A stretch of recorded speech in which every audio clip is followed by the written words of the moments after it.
শিক্ষার্থী বন্ধুরা, আজকে তোমাদের বাংলাদেশ ও বিশ্ব পরিচয় চতুর্থ শ্রেণীর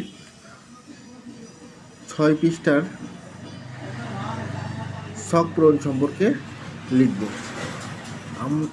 আমার দেখা আশেপাশের পরিবেশের কি কি উপাদান দূষিত হচ্ছে ও কেন হচ্ছে নিচে ছকে লিখি।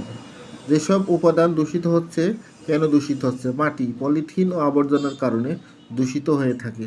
পানি, নদী খালে বর্জ্য ফেলার কারণে পানি দূষিত হয়ে থাকে। বায়ু, গাড়ির ধোঁয়া, কারখানার ধোঁয়া ইত্যাদির কারণে বায়ু দূষিত হয়। প্রাকৃতিক কারণে বায়ু কারণে দূষিত হয়ে থাকে। ছবি গ নম্বর, নিচের ছবিগুলো পর্যবেক্ষণ করে পরিবেশ সংরক্ষণে আমরা কি কি করব তা পাশের খালি জায়গায় লিখি। আমাদের করণীয়, এই ছবিতে দেখা যাচ্ছে পানিতে অনেক ময়লা আবর্জনা ভাসছে।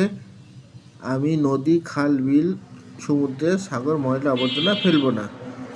আচ্ছা,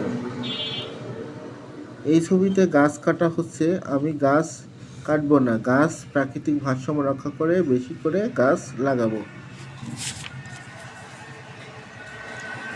3 নম্বর ছবিতে দেখা যাচ্ছে আমরা পার্কের আশেপাশে ময়লা আবর্জনা ফেলবো না। পার্কের মধ্যে গাছ বা ফুল ছিঁড়ব না। 3 নম্বর এই ছবিতে দেখতে পাচ্ছি প্রাণী শিকার করছে। প্রাণী হত্যা আইনত দণ্ডনীয় অপরাধ।